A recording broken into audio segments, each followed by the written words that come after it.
Meu nome é Luan Lopes, eu estou criando esse canal Desgosplicando o Evangelho.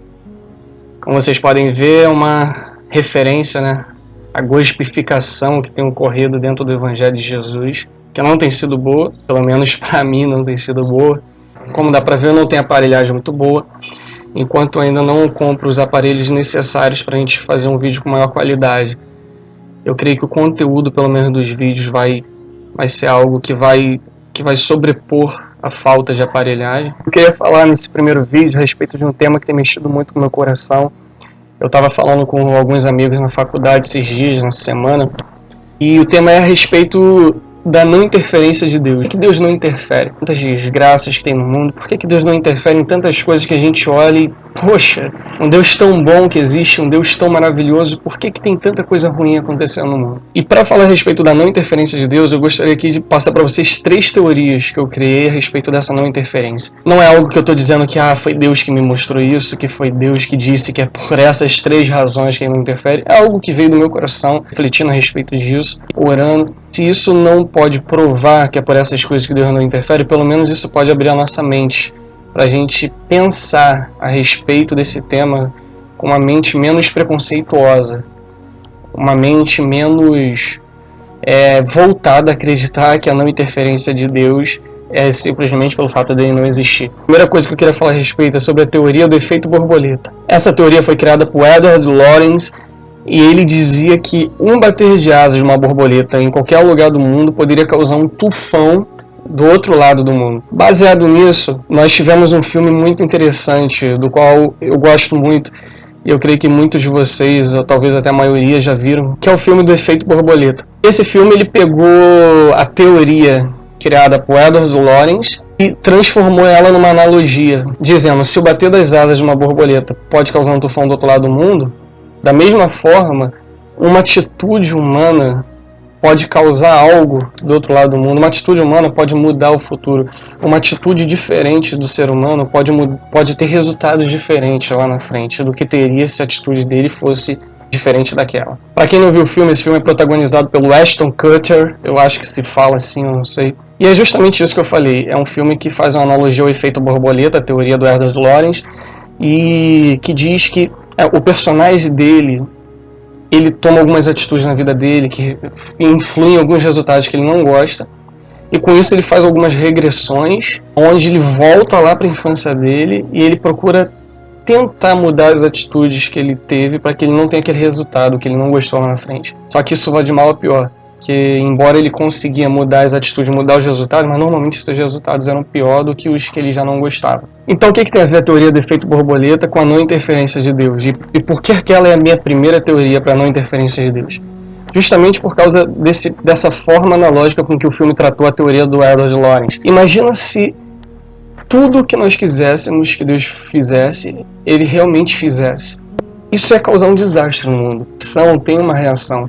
E se Deus interferisse de uma maneira que sempre que alguém, no mundo onde tem milhares de pessoas, sempre que alguém pedisse por uma interferência, se Deus fosse obrigado a interferir, essa interferência de Deus ia resultar em consequências lá na frente que talvez seriam piores do que a gente está reclamando de que ele não interfere. É justamente isso que acontece. Se a gente for ver, isso não é algo teórico, isso não é algo longe de acontecer, é algo concreto, é algo que, se Deus fosse interferir sempre que há uma maldade no mundo causada pelos próprios homens, muitas vezes causada por nós mesmos que reclamamos da maldade, sempre que há algum erro na Terra, se Deus tivesse que interferir nesse erro, com certeza ele causaria, mesmo que indiretamente, algum problema para alguma outra pessoa, por ter interferido em favor de outra pessoa. E a gente vai ver lá na frente que a minha terceira teoria justamente vai falar sobre isso. A interferência de Deus, da forma como a gente quer, ela resultaria num Deus que nós rejeitaríamos. Vocês vão ver isso lá na frente, na terceira teoria. Então a primeira teoria é essa: efeito borboleta é simples. Toda ação tem uma reação, toda atitude tem uma consequência, e toda interferência tem resultados diferentes que nem sempre vão ser bons. Deus poderia interferir numa pessoa que iria morrer e fazer ela não morrer, mas talvez uma outra pessoa vai morrer por intermédio dessa que ele livrou. E aí? Pra gente Deus seria super justo, mas pra outra pessoa que morreu, pela pessoa que Deus livrou, ela vai achar que Deus é super injusto. E aí Deus ia se tornar algo subjetivo, Deus ia se tornar alguém que faz diferença entre as pessoas. E a Bíblia diz que ele não faz acepção de pessoas. A segunda teoria para não interferência de Deus, que está no meu coração, é que nós, seres humanos, nós não queremos a interferência completa. A gente quer sim um Deus que interfira, mas a gente quer um Deus que interfira pontualmente aonde nós queremos que ele interfira. E aí Deus não é mais Deus, nós se tornamos Deus desse ser que a gente quer que faça tudo pra gente. Nós não queremos um Deus, nós queremos um gênio da lâmpada mágica. Por que eu digo isso? Se Deus tem que interferir para todas as pessoas que estão morrendo nesse momento, se Deus tem que interferir para todas as pessoas que estão com câncer, se Deus tem que interferir para todas as pessoas que estão sofrendo, e Ele é o nosso Pai, Ele é o nosso Deus, então por amor a nós Ele tem que interferir, se Ele realmente existe, Ele tem que interferir, então esse Deus tem que interferir em todas as áreas da nossa vida.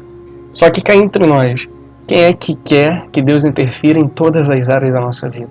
Por exemplo, possível doença que viria sobre você. Tudo bem, Deus vai interferir, você não vai ficar doente, você não vai sofrer, você não vai sentir problemas, você não vai sentir situações ruins, tudo bem. Mas Deus também vai interferir nesse teu namoro que Ele não aprova. Deus vai interferir nesses relacionamentos que você tem com garotas antes do casamento, sendo que a visão dele de certo e errado é diferente da sua. Ele acha que você tem que ter só uma esposa e você só pode se relacionar sexualmente com ela depois do casamento. Você ia querer esse Deus? Tá bom, Deus vai interferir na fome da África.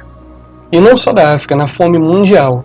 Mas quando você estiver comendo um alimento que faz mal para a saúde, Deus não vai deixar você comer. Você vai começar a vomitar. Você vai querer esse Deus? Quando você tiver desejo de ir para a esquerda, mas Deus quer que você vá para a direita, Deus vai interferir. E Ele não vai te deixar ir para a esquerda, você vai ser obrigado a ir para a direita. Você vai querer essa interferência. Agora aplica isso em todas as áreas da sua vida, em todos os momentos da sua vida, em tudo que tu for fazer. Quem aqui vai querer essa interferência? Mesmo em conjunto com as outras interferências, onde a gente não tem doença, onde a gente não tem fome, onde a gente não tem problema. Ninguém ia querer essa interferência completa. Porque ninguém quer se submeter a Deus. Não gostar de Deus, ao ponto de passar de não acreditar nele, a passar a acreditar, mas não gostar. Não gostar da forma como ele age, não gostar da interferência que ele tem na nossa vida, não gostar dos bloqueios que ele nos causa, por achar que ele pensa diferente da gente e por isso ele tem que fazer do jeito dele. Nós não gostaríamos dessa interferência completa. E o que eu tenho na minha mente é, se nós não queremos uma interferência completa, por que Deus é obrigado a fazer uma interferência pontual? Se nós não queremos um Deus que interfira em todas as áreas da nossa vida, impondo tudo que Ele quer que a gente faça e tudo que Ele quer que a gente seja, nos proibindo de fazer aquilo que Ele não quer que a gente faça, ou nos obrigando a fazer aquilo que Ele quer que a gente faça, se a gente rejeita esse Deus, por que Deus então seria como um escravo da gente, aonde se eu fico doente, eu peço para Ele me curar, Ele tem que me curar, se Ele existe. Aonde se algum filho meu está morrendo, eu peço para Ele livrar meu filho, porque se Ele não livrar, Ele não é Deus. Por que Ele é obrigado a interferir em todas as mortes, em todas as doenças, em todas as fomes, em todos os problemas da sociedade causados pelo próprio homem, se o próprio homem não ia querer que Ele fosse um Deus que interferisse em todas as áreas da vida, e não só nessas áreas de necessidade humana? Na teoria, e ela é um pouco forte, mas ela é verdadeira. Se a gente quebrar um pouco o nosso orgulho, a gente vai ver que ela é verdadeira. Nós rejeitamos um Deus que interfere em tudo. Nós não queremos um Deus, na verdade. Nós não queremos nos submeter a um Deus. Na verdade, a gente não quer acreditar no Deus simplesmente porque, não, eu queria evidências de Deus existir para eu poder acreditar nele. Senão, mentira. Deus podia aparecer pra gente. Deus podia se tornar audível pra gente todos os dias. Se Ele interferisse completamente na nossa vida, nós passaríamos a não gostar dele. Nós diríamos para Ele, tá bom, o Senhor me criou, mas foi para isso que o Senhor me criou, para me obrigar a fazer o que o Senhor quer? Foi para isso que o Senhor me criou, para não deixar eu tomar o próprio rumo da minha vida?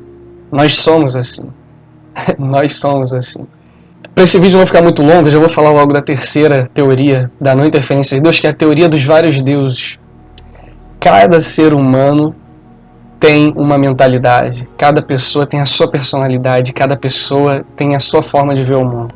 Se a gente quer um Deus que se demonstre tão perceptível fisicamente, para que a gente acredita nele, que interfira no mundo ao ponto de não ter mais maldade nenhuma no mundo, mesmo eu mesmo sendo uma pessoa má, mesmo você mesmo que está ouvindo esse vídeo sendo uma pessoa má. Talvez a nossa maldade é diferente de matar, de roubar, mas é tão destrutiva quanto esses que matam e que roubam. Imagina como seria o mundo se Deus se subjugasse a todos os seres humanos. Isso, primeiramente, já seria estranho, porque Ele é Deus e estaria se subjugando a um homem. Mas mesmo que Ele fizesse, imagina como seria o mundo. Fulano A quer dar um tiro em fulano B. Só que chegou um fulano C que está armado perto dos dois. Deus, sabendo que fulano A quer dar um tiro em fulano B, chega para fulano C e fala, dá um tiro em fulano A primeiro. Imagina fulano C dando um tiro em fulano A, matando ele, fulano B sendo livre, mas a família de fulano A vendo toda essa situação. Como Deus explicaria para a família do A que ele só deixou o B matar ele porque ele mataria o C? A família do A falaria, poxa, mas o senhor poderia convencer ele? O senhor poderia mostrar para ele que não é bem assim? A outra pessoa que torce para outro time, ela vai ter raiva de Deus em virtude de eu amar a Deus pelo que Ele faz, pelo que Ele interfere. Então, pessoal, em dois pequenos exemplos, a gente poderia dar vários exemplos, mas só que o vídeo vai ficar longo e eu não quero isso. A gente dá para ver que é inviável.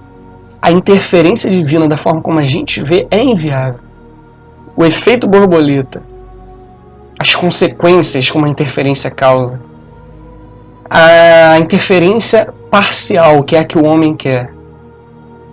E essa questão de cada ser humano pensar de uma forma, e por isso o que eu quero de Deus talvez contraponha ao que outra pessoa quer de Deus, e isso multiplicado por milhões e bilhões de pessoas, vai criar uma idealização impossível de Deus conseguir se adequar àquilo. Mesmo que Deus tentasse se adequar ao homem, jamais seria possível, porque a nossa mente, a nossa visão de mundo, ela contraria a visão de mundo do outro.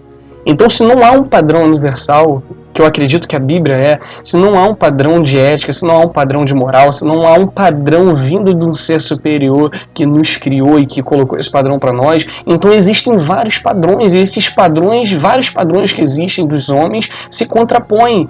E tudo que se contrapõe, como a Bíblia diz, nenhum reino dividido subsiste. Tudo que se contrapõe não subsiste. Por isso não tem como o ser humano subsistir diante de querer impor suas ideias, principalmente se Deus fizesse tudo o que nós queríamos. Nós mesmos seríamos destruídos pelo nosso pedido a Deus de fazer tudo o que nós queremos, porque o que queremos talvez está matando alguém que quer algo diferente da gente. Então é isso, pessoal. Esse é o nosso primeiro vídeo, a não interferência divina. Eu espero que através dessas 3 teorias façam você refletir nesse assunto. Eu poderia abranger muito mais, mas eu não quero que esse vídeo fique muito longo. Então eu só estou dando a base dessas 3 teorias para que vocês reflitam nela e para que vocês pensem, antes de falar que Deus não existe por causa disso, pessoas dentro da igreja. Muitas pessoas até dentro da igreja estão perdendo a esperança em Deus. Porque a própria Bíblia diz que se os dias dos últimos tempos não fossem abreviados, até os escolhidos não conseguiriam alcançar a coroa da vida, alcançar o céu, alcançar a vontade de Deus. Até esses pereceriam. Mas só que esses dias foram abreviados. Eu creio que Jesus está voltando, em breve Ele vai voltar. Mas enquanto Ele não volta, nós precisamos nos manter em oração, nós precisamos nos manter ligados com Ele.